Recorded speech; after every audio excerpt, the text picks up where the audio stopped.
Shalom saudara-saudaraku yang diberkati oleh Tuhan, kembali lagi bersama dengan kami di channel His Judgment Media Ministry.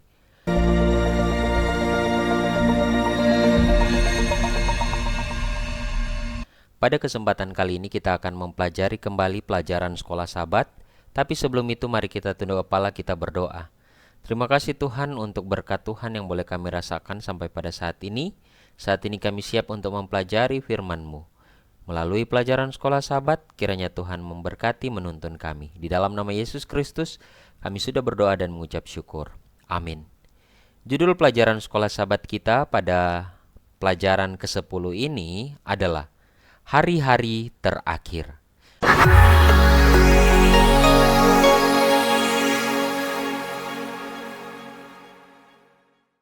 Ayat intinya terdapat di dalam Markus 13 ayat 26 dan 27. Firman Tuhan demikian, "Pada waktu itu orang akan melihat Anak Manusia datang dalam awan-awan dengan segala kekuasaan dan kemuliaannya. Dan pada waktu itu pun ia akan menyeru keluar malaikat-malaikatnya dan akan mengumpulkan orang-orang pilihannya dari keempat penjuru bumi, dari ujung bumi sampai ke ujung langit." Saudara-saudaraku yang diberkati oleh Tuhan, para tua-tua yang telah melihat bait suci Salomo menangis ketika mereka melihat bait suci yang kecil dan sederhana yang dibangun oleh Zerubabel dalam Esra pasal 3 ayat 8 sampai 13. Herodes Agung ingin berdamai dengan orang-orang Yahudi dengan mereformasi bait suci yang sederhana itu. Ia menjadikannya keajaiban arsitektur yang dipuji para murid di hadapan Yesus. Namun, Yesus melihat di balik batu-batu mewah itu, emas yang luar biasa, dan keajaiban visual itu. Ia melihat pasukan Romawi menghancurkan segala sesuatu yang menghalangi jalan mereka. Ia melihat tempat yang dibangun untuk kemuliaan Tuhan dihancurkan oleh kejahatan umat Tuhan. Dengan menunjukkan kenyataan itu, ia memadukannya dengan visi harapan yang diberkati. Suatu hari Yesus akan datang untuk mengakhiri kejahatan dan dosa. Pelajaran kita pada minggu ini berbicara tentang penghancuran bait suci, secercah harapan, persiapan menghadapi bencana, tangan yang menghancurkan, dan kemudian kedatangan Anak Manusia. Kesengsaraan besar, kedatangan Yesus yang kedua kali. Mari kita pelajari pelajaran kita. Penghancuran bait suci. Sebuah percikan harapan di dalam Markus pasal 12 ayat 42. Lalu datanglah seorang janda yang miskin dan ia memasukkan 2 peser, yaitu 1 duit. Saudara-saudaraku, bait suci memiliki beberapa serambi. Di bagian yang disebut serambi wanita terdapat 13 peti tempat menyimpan persembahan. Masing-masing peti ditujukan untuk tujuan tertentu, misalnya membeli kayu bakar. Yesus sedang memperhatikan bagaimana sejumlah besar dan kecil uang dimasukkan ke dalam peti-peti itu. Ketika ia terkesan dengan persembahan kecil seorang janda dalam Markus 12 ayat 41 sampai 42 saat itu. Tidak seperti penawar kaya, janda ini tidak mau dipuji. Ia hanya ingin memberikan sumbangan bagi pekerjaan Tuhan dengan harta yang sedikit yang dimilikinya. Dalam Markus 12 ayat 43 sampai 44. Ia tidak peduli dengan korupsi yang merajalela di antara para imam pada saat itu. Persembahannya adalah untuk Tuhan, bukan untuk manusia.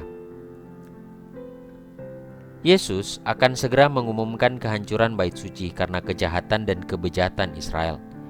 Namun di tengah kejahatan yang merajalela, Yesus melihat janda ini mewakili para penyembah yang tulus, yang masih mengakui kesucian bait suci sebagai rumah tempat Tuhan ingin disembah.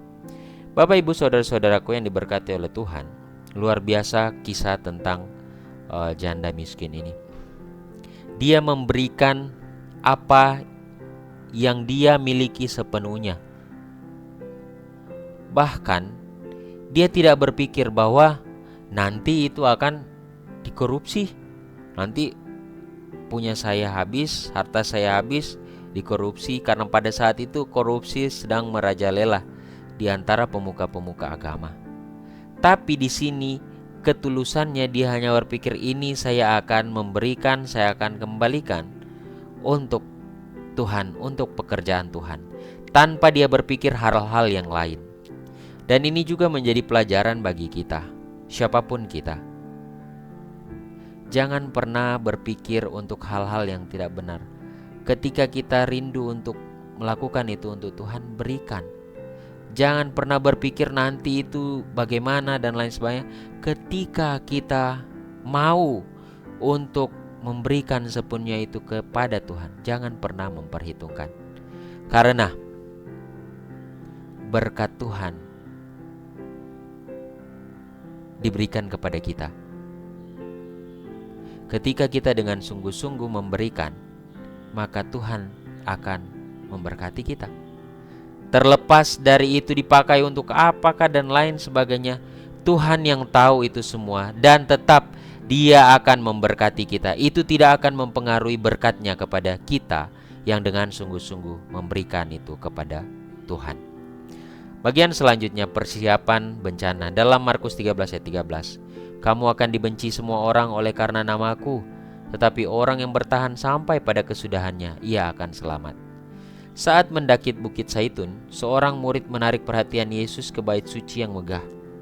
Tanggapannya membuat semua orang tercengang. Ketika ditanya oleh saudara-saudara nelayan, Yesus menjawab jawabannya ke dalam 3 fase berikut. Pentingnya pemberitaan Injil dan konsekuensinya, tanda-tanda kehancuran bait suci, tanda-tanda akhir dunia.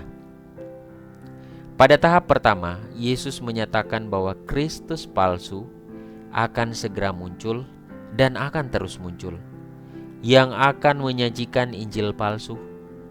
Mereka akan menimbulkan kekacauan, tetapi ini belum berakhir.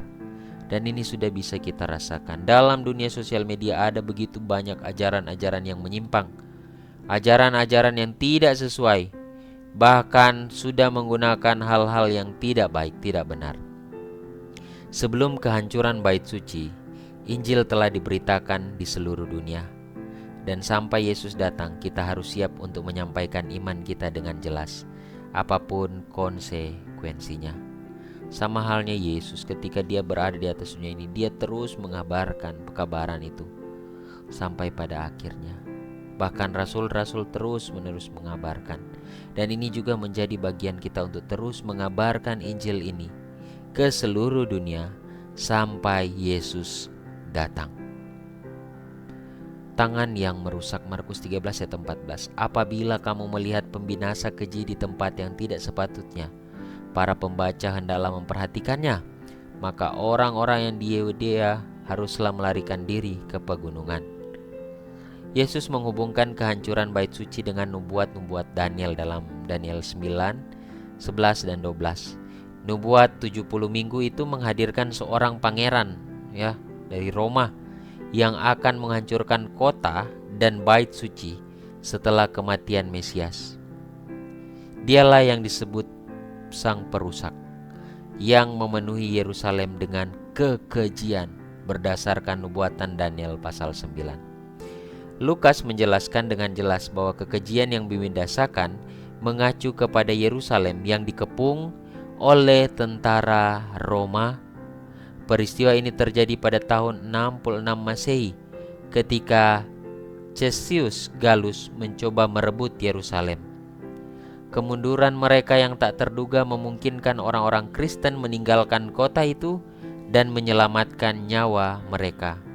Setahun kemudian, Nero mengirim Vespasianus untuk memadamkan pemberontakan, dan ia meninggalkan Titus untuk melanjutkan pengepungan hingga kehancuran total kota itu pada tahun 70. Jadi inilah yang terjadi pada saat itu. Bagaimana dengan kedatangan Anak Manusia? Kesengsaraan besar pun akan terjadi. Markus 13 ayat 19. Sebab pada masa itu akan terjadi siksaan seperti yang belum pernah terjadi sejak awal dunia yang diciptakan Allah. sampai sekarang, dan yang tidak akan terjadi lagi. Setelah menjelaskan kehancuran bait suci, Yesus juga mulai berbicara tentang apa yang akan terjadi antara peristiwa itu dan kedatangannya yang kedua, di mana suatu masa kesengsaraan yang luar biasa berdasarkan Markus 13.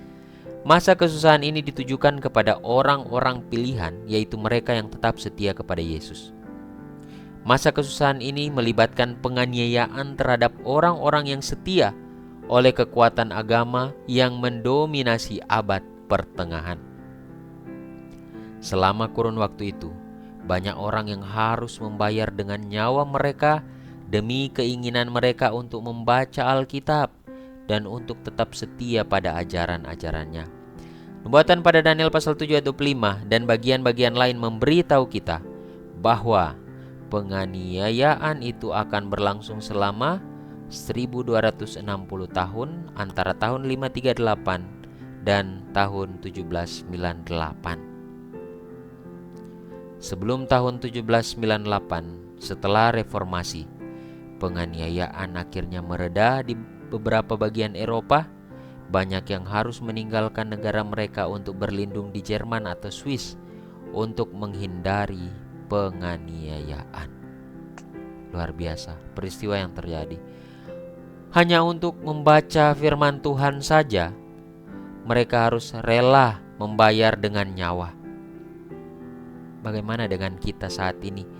Firman Tuhan ada secara media, ada internet, ada ketika kita mau membaca buku, ada Alkitab, ada semua.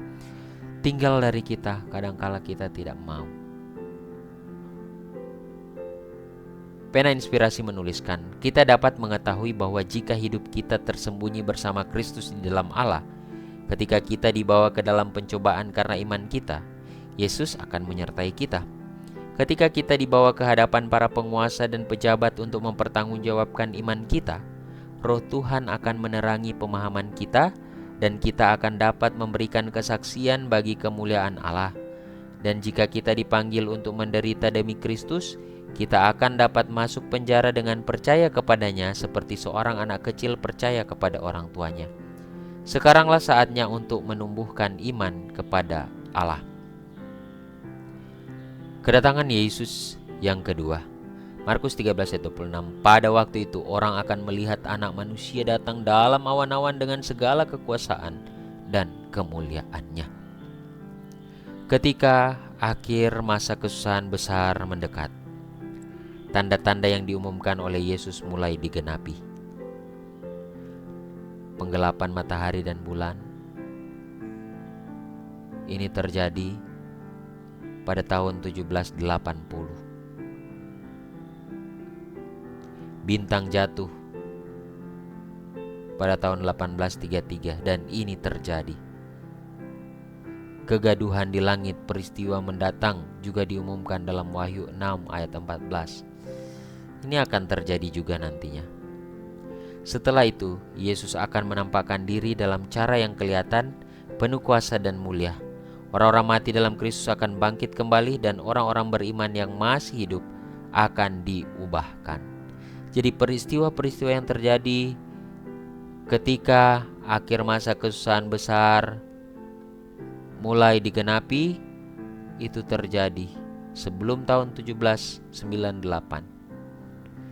Terjadi penggelapan matahari dan bulan, bintang jatuh berguguran, dan lain sebagainya. Dan ini pun hal yang sama ini akan terjadi pada masa yang akan datang.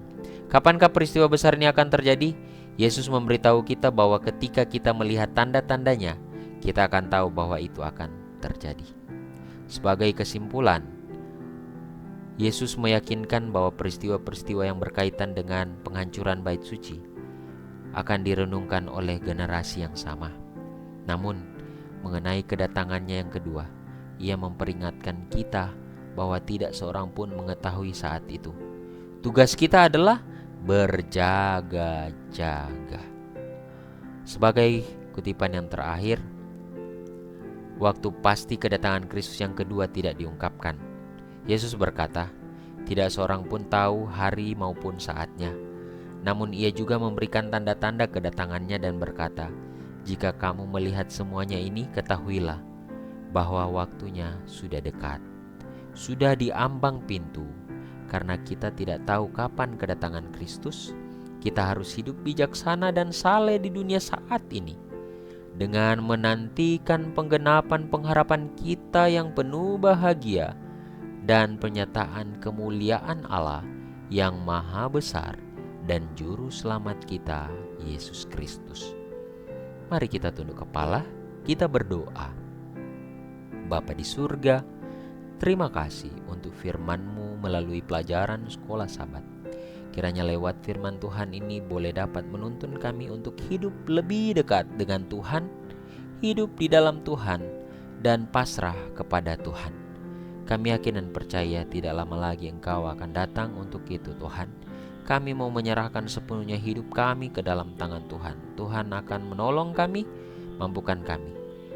Berkati para pemirsa dimanapun mereka berada, jaga dan lindungi mereka. Inilah doa dan permohonan kami Tuhan, di dalam nama Yesus Kristus kami sudah berdoa dan mengucap syukur. Amin.